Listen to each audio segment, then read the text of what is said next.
I had just finished clearing the garage. Sweat on my neck, dust on my jeans, and that aching satisfaction only a long Saturday of hard work brings. When Louise said she was making dinner, that should have told me something was off. We'd been married 18 years, and she hadn't cooked anything but microwave quinoa bowls for the last 5. She poured me a drink before I sat. Whiskey, no ice, the way I like it. Another red flag. We ate in silence for a while. Pasta, overcooked, but I chewed anyway. She looked nervous, like she was waiting for the right moment. When she finally spoke, her voice was soft, almost rehearsed. "Mark," she said, not looking up. "Can we talk about something? A little different?" I put my fork down and waited. She had that voice, the one she used before telling me her mother was moving in for a few weeks, which turned into 8 months. That voice never meant good news. "I've been thinking," she said, twirling her wine glass by the stem, "about us, our marriage." I nodded once, slow, didn't speak, just let her twist on her own words. "I feel like we've lost something," she continued. "The spark, the excitement. We go to work, come home, and watch the same shows. I feel like I'm fading." I knew where this was going before she said it. Call it instinct, call it experience. But I knew. She inhaled, steadying herself. "I think maybe we should try an open marriage." I didn't flinch, didn't speak. I stared right through her. The sound of the ceiling fan and the faint hum of the fridge filled the space where love used to live. "You want to sleep with other men?" I asked, voice low, calm. That kind of calm that comes before a storm. "I'm not saying I don't love you," she said quickly, "but I think we both deserve the chance to explore. Janet and her husband have been doing it. It's made their relationship stronger." I scoffed, slow and deep. "Janet? The one who almost torched her kitchen trying to make pancakes? That Janet?" "Mark," she said, like I was being difficult. "I've done research. Read articles. People are happier when they're honest about their needs." I leaned back in the chair. "So this is honesty now?" She blinked, caught off guard by how calm I was. "I've never cheated on you," she said. "I swear. I want something more. And maybe you do too." I stayed quiet for a long time. My jaw clenched once. Then I relaxed. I looked down at my plate, then back at her. "You want permission," I said, "so you don't have to feel guilty. That's not fair." "No, what's not fair," I said, my voice rising just slightly, "is spending almost 2 decades building a life with someone who decides, over dinner, that she's bored, that she wants to go play musical beds and call it empowerment." "I thought you'd understand," she whispered. I stood, carrying my empty plate to the sink. I didn't throw it, didn't slam it, just placed it down and turned to face her. "You want an open marriage?" I said. "Fine." Her eyes widened. "You're agreeing?" "Yeah," I said. "Why not? You go explore whatever you think you're missing. I'll do the same." "Really?" she asked cautiously. "You mean it?" I nodded. "I always keep my word." She smiled like she'd just won, like I'd given in. But what she didn't understand, what she couldn't possibly comprehend in that moment, was that she had just opened a door that would never close again. And once I stepped through it, there was no going back. The next morning, I didn't kiss her goodbye, didn't pour her coffee like I used to. I just grabbed my keys, walked out the door, and let the screen slam behind me. 18 years of loyalty. 18 years of waking up next to the same woman, paying the bills, fixing the leaky faucet, mowing the lawn on Sundays, and making sure the roof over her head stayed solid. All of it suddenly felt like a transaction I never signed up for. Louise called out something as I left, but I didn't hear it, didn't care. I had concrete to pour and walls to frame. Real things that didn't lie in your face while smiling at you over pasta. That day at the job site, I didn't talk much, just kept my head down, worked through lunch, and let the sound of drills and hammers drown out everything in my skull. The boys noticed, but they knew better than to ask. When I got home that night, her car was gone. The kids were already in their rooms, headphones on, screens glowing. I warmed up the leftovers and ate in silence. No one asked where Mom was. Around midnight, she came through the door, heels in one hand, purse in the other, hair curled, lipstick freshened. She looked surprised to see me still up. "Hey," she said, half smiling. I didn't respond, just stared. "Had dinner with some friends," she added quickly, avoiding eye contact. I stood and walked past her without a word. Went to the garage, cracked a beer, and sat in the dark with the hum of the second fridge for company. She thought I was mad. She had no idea I was done. The first few weeks passed in a blur. She started going out more. Said she was meeting people. I didn't ask questions. Didn't touch her. Didn't look at her longer than I needed to. She began wearing makeup on random Tuesdays. Doing her hair before grocery runs. Started wearing that perfume she used to save for date nights. Except we didn't have those anymore. The kids started noticing something was different, but I made sure not to show anger in front of them. I cooked dinner, helped with homework, and paid the bills. Routine was my armor. One Friday, I came home to find the bedroom smelling like cologne that wasn't mine. The sheets were changed, pillows fluffed, too clean, too deliberate. She was in the bathroom humming, towel around her, cheeks flushed. I stood there for a second, just looking. She caught my eye in the mirror. "Everything okay?" she asked. I gave her a half smile that didn't reach my eyes. "Perfect," I said. A few days later, I stopped wearing my ring. She noticed, didn't say a word. I started coming home later, claiming the job ran long. Sometimes it did. Sometimes I sat in my truck in the Walmart parking lot, staring out the window, thinking about all the years I gave to a woman who traded it all for a little excitement. She'd be waiting at the table some nights, face unsure, hoping I'd ask her how her evening went. I didn't, and when she smiled at her phone while texting, I didn't ask who. Let her think I didn't care, because soon enough, I wouldn't. Then came her first real date night. She dressed like she hadn't since our honeymoon. Tight dress, red nails, the works. "I'll be home late," she said, not meeting my eyes. "Do what you gotta do," I replied, sipping from my glass. She looked confused, maybe even a little disappointed, as if she'd expected jealousy, a fight, some proof I still cared. But I gave her nothing, not because I didn't feel it, but because I'd already started letting go. She walked out into the night like it was her big premiere. I stayed behind like a ghost, the man she used to know fading more with each passing hour. By the third month, we were strangers sharing a hallway. We stopped pretending. No more shared meals. No more, "How was your day?" She had her life. I had mine. We passed each other like coworkers who once hooked up at an office party and now pretend it never happened. Louise kept going out. More dressed-up nights, more late returns, more unfamiliar colognes lingering behind her like ghost trails. I stopped asking questions I didn't want answers to. Stopped noticing the heels by the door. Stopped caring what she wore. The woman I married had become someone else. Or maybe she always was. The kids noticed. You could see it in how quiet dinner had become. Cooked. They ate. Louise didn't show up most nights. And when she did, she picked at her food and kept her eyes on her phone. One night, our daughter Chloe asked, "Is Mom going to be home tomorrow?" I looked up from my plate. "Don't know, kiddo. Ask her." She didn't, just nodded and went back to her broccoli like it was a math problem she had to finish.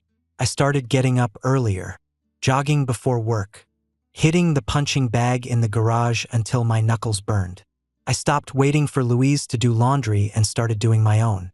I built a new rhythm, a new routine, one that didn't include her. She tried to keep the illusion going. Every now and then, she'd make small talk. "Want to watch something tonight?" "No."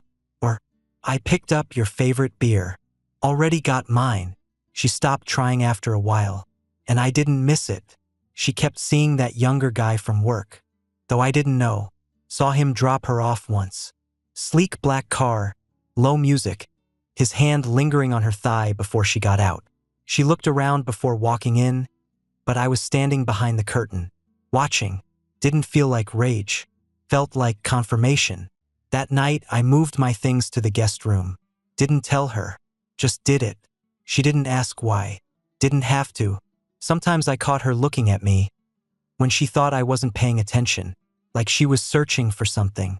Maybe the man who used to leave notes in her lunchbox. The guy who built her a deck out back with his bare hands because she mentioned once she loved sunsets. That guy was gone. Burned away. In his place was someone colder. Someone quieter. Someone she couldn't read anymore. At work, I stopped wearing the mask. The guys knew something was wrong. One day, my foreman Gary pulled me aside. "You good, man? You've been tearing through projects like they insulted your mother." I shrugged. "Just staying busy." He nodded, didn't push. "That's the thing about men like us, we don't spill our guts. We bury the pain under drywall and concrete until it hardens." That night, I sat alone on the back deck. Beer in hand, work boots still on, the night thick and quiet. I looked up at the stars. Same ones we used to wish under, back when she still held my hand. Now, she was probably somewhere else, tangled in someone else's arms, chasing excitement like it owed her something. I took a long pull from the bottle and muttered under my breath, "Keep chasing." It was a Thursday when I decided to stop playing defense. 3 months of silence. 3 months of watching my wife walk through the door smelling like a stranger. 3 months of pretending it didn't eat me alive. That night, I got a drink with someone from work. Amber, the new accounting hire. Younger, sharp, straightforward. We talked about job sites, the ridiculous supply delays, and her old man who taught her how to drive a stick. She wasn't complicated. And more importantly, she wasn't Louise. I didn't do anything that night. Not yet. But I let the option sit in my mind. The next week, I had dinner with Amber.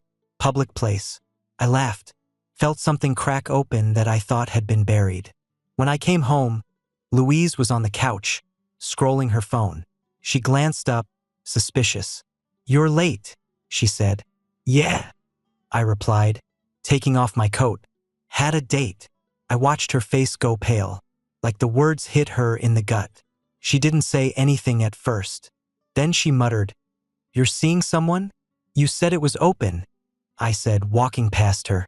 "Or does that rule only apply to you?" Something changed after that. She got quiet. The nights out slowed. She started cooking again. Asked if I wanted to watch a movie once. I declined. Didn't even look up from my laptop. I'd moved on emotionally, and she could feel it. She had opened Pandora's box, and now the air was colder than she ever imagined.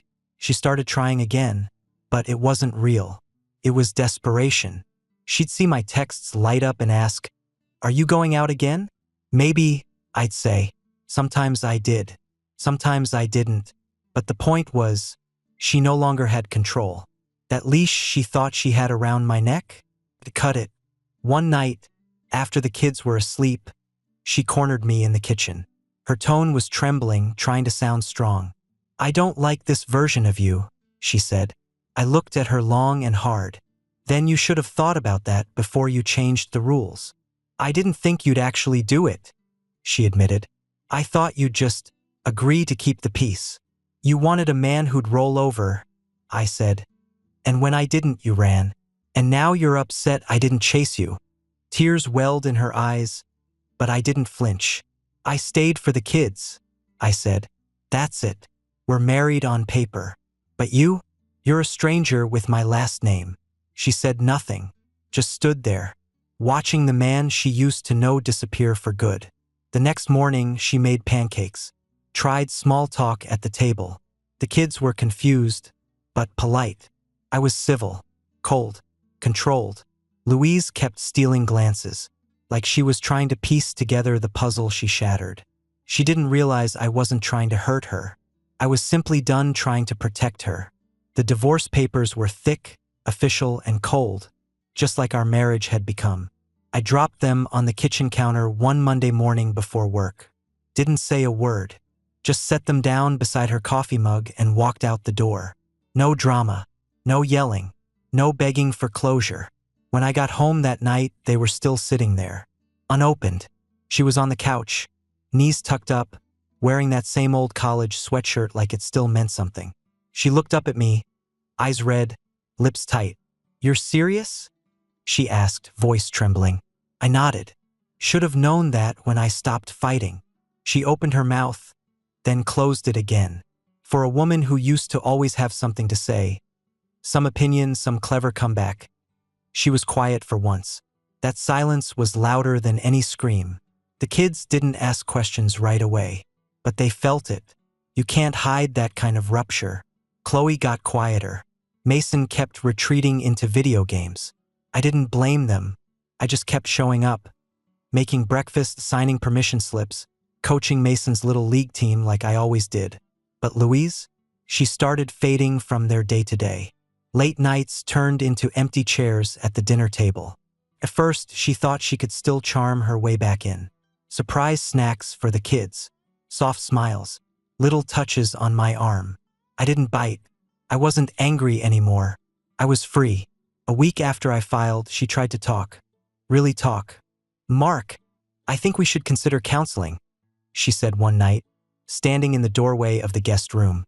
I looked at her like she was a stranger. "We're past counseling. I made a mistake." "No," I said. "You made a choice." That shut her up fast.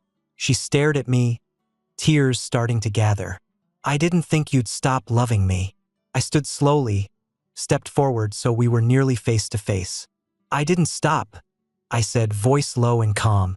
"You killed it." From that point on, everything changed. I got my own bank account, transferred the direct deposit, called the insurance company, pulled my name off anything that didn't matter anymore. Quiet steps, one after another, until I'd built an exit she couldn't block. She tried to reach for the kids then, but it was too late.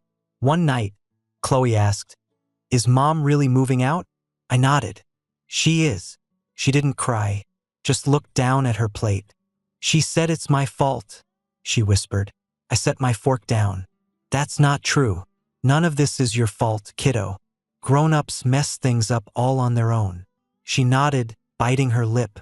That's when I knew Louise had already started spinning the story. Probably told her friends I was cold or distant. Probably blamed my silence instead of her betrayal. Let her. I wasn't interested in saving her image anymore. Louise finally signed the papers 2 weeks later. Left them on the counter just like I had. She didn't say a word when I picked them up. We had become two ghosts trapped in the same house, just waiting for someone to finally call it. I started sleeping easier, and she started waking up to the mess she made. We still shared a roof, but that's where it ended. I took the basement, cleaned it out, laid down new flooring, painted the walls myself. Built a little corner with a couch, a coffee machine, and a small TV. It wasn't much, but it was mine. No perfume, no questions, no fake apologies. She stayed upstairs in the bedroom we once called ours. The bed she used to warm now felt like a monument to everything we'd lost. We barely spoke. When we did, it was logistics, schedules for the kids, school forms, who was picking up groceries. Her voice was always soft, cautious. Mine was flat, efficient. We weren't lovers or friends. We were a failed business partnership limping toward liquidation. The kids adjusted in their own ways. Chloe stuck close to me, helped with dinner, asked questions about my work, leaned her head on my arm when we watched TV. Mason stayed in his room, headphones in, only coming out for food or when I called him twice. Louise tried to reconnect. She'd pop into their rooms, ask how their day was, try to make plans. But the damage was done. Kids aren't dumb. They know when a parent checks out and tries to check back in like nothing happened. They answered her with shrugs, silence, or polite indifference. She wasn't Mom anymore. She was just the woman who broke Dad's heart. I started seeing Emily more often. An old friend from high school, divorced 2 years ago. We reconnected at the hardware store of all places. She asked me if I was okay, and I told her the truth. Something I hadn't done with anyone in a long time. She got it, understood the silence, the anger, the pride. She didn't try to fix it, didn't pity me. Just sat with me on the back of her pickup and listened while we drank cheap beer and watched the sun set behind the county line. We started meeting once a week, then twice. I didn't rush anything, but I didn't hide it either. Louise knew, and that tore her up more than anything. One evening, she came down to the basement. Didn't knock, just stood in the doorway, eyes puffy, arms crossed over that same old sweater she used to wear when we curled up to watch football together. "I miss you," she said. "I didn't even look up from my paperwork." "You miss the version of me who used to tolerate being taken for granted," I said calmly. "That's not fair." "No, Louise. What's not fair is busting my ass for 18 years just to be told you want a hall pass for some excitement." She took a step closer, trying to hold her ground. I was confused. "I didn't mean to." "You didn't mean to lose your husband?" I asked, finally looking at her. "Because you did. He's gone. You buried him the night you chose strangers over loyalty." She didn't say another word, just stood there crying quietly. I turned back to my desk, and eventually she walked away. She kept dating. I didn't care. One guy, then another. Stopped bothering me. Not because I'd forgiven her, but because I'd outgrown needing her to feel anything at all. What hurt once now felt small, and what used to be love now looked like a cautionary tale. Spring rolled in like a quiet reward. The final court date was set, and I didn't feel nervous. Just clarity. The kind of clarity that comes after months of sleeping in your own space, making your own food, and remembering what peace feels like. Louise stopped trying to fix anything. She was just there. Sometimes in the kitchen, sometimes in her room, moving through the house like a ghost with a shadow of perfume and regret behind her. She tried smiling at me once. One of those familiar, flirty smiles from the old days. I nodded once, flat and detached, then turned away. That was the last time she tried. Emily and I started spending weekends together. She met the kids slowly, never overstepped. Chloe took to her fast. Mason was quiet, reserved like me, but even he warmed up over time. They both said the same thing in different words. "She doesn't fake anything." That meant more to me than they knew. Emily wasn't loud about things. She didn't need to prove herself. She showed up. She listened. She was present. After what I'd been through, that was worth more than diamonds. One Sunday afternoon, I took the kids and Emily out to the lake. We grilled burgers, skipped rocks, laughed about Mason's crooked marshmallow stick catching fire. I looked around and realized something strange. I was happy, not because everything was perfect, but because I had control again. My house, my rules, my peace. Louise, meanwhile, was unraveling. Not loud or dramatic, just quieter each week. Her social media got sparse. No more night-out selfies. No more empowerment quotes from her friends. Just the occasional blurry photo of our dog or a view from the bedroom window. She was coming to terms with it, and that's when I knew it had finally sunk in. This wasn't a phase she could flirt her way out of. This was the result of her choices. She gave up the man who would have taken a bullet for her, for a handful of forgettable dates and half-empty nights. One evening, she asked to talk. I let her. She sat across from me at the kitchen table, fingers clenched around a cup of tea like it was the last warm thing she had. "I was wrong," she said, voice low. "About everything." I nodded, but didn't respond. I thought I wanted freedom. I thought I needed to find something new. But all I did was destroy the only thing that ever made me feel safe. Still, I said nothing. "You hate me, don't you?" I shook my head slowly. "No, I don't hate you. I just don't believe you anymore. And that's worse." She bit her lip, nodded, and looked away. I stood, walked out, because nothing she could say now would change what she'd thrown away. The courthouse was quiet. Cold marble floors, buzzing fluorescent lights, and the kind of sterile silence that makes people speak in whispers. Louise sat on the bench across from me, heels tapping the tile, eyes locked on the wall like it had something to say. She didn't wear her usual war paint. No eyeliner, no flashy dress. Just jeans and a simple sweater. Like she finally understood that nothing she wore could fix what had been broken. The judge signed the final documents in under 15 minutes. Just like that, 18 years dissolved into a few sheets of paper and a stamp. I didn't look at her when it was over. Just stood, shook the judge's hand, and walked out like a man finishing a job. Clean, focused, done. 2 weeks later, I proposed to Emily. No grand gesture, no cameras. Just the two of us on the dock at the lake, beer bottles resting between our boots, and the sun going down behind us like it finally approved of the life I'd earned. She smiled, nodded once, and kissed me like she meant it. I hadn't felt that kind of peace in a decade. Louise moved out quietly. No fight, no fanfare. Just boxes, a rented van, and one last look at the house from the driveway. I watched from the garage, arms crossed, as she stood there like she was waiting for something. An apology, maybe. A tear.